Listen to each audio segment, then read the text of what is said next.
अदबी संगत जा वारसो सिंध जे शऊर जा आलम बरदारो जीअं लतीफ़ जी ॿोली।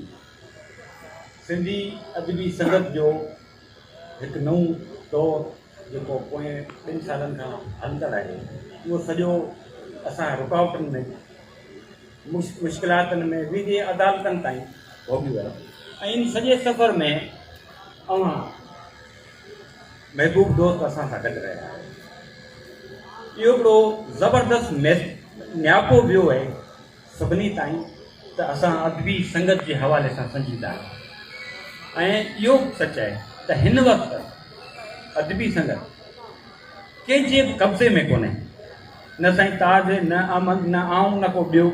हिकु आज़ादु अदबी संगत असांजे साम्हूं मौजूदु आहे।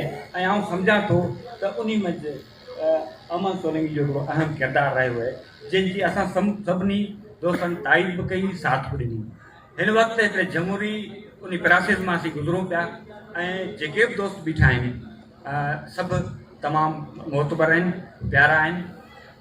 असां पंहिंजे उन वास्तनि नातनि खां हटी करे हिकु मज़बूत अदबी संगत जो जेको बुनियादु विझणो आहे, मज़बूत माण्हू, मज़बूत मर्कज़, असांखे उन जी वरी तश्कील करणी आहे।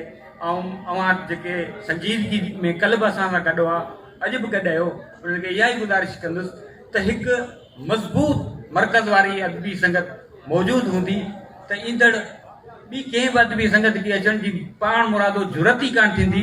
सभु कुझु ख़तमु थी वेंदो। अवां जे हथनि में आहे हिकु नई अदबी संगत जी तश्कील।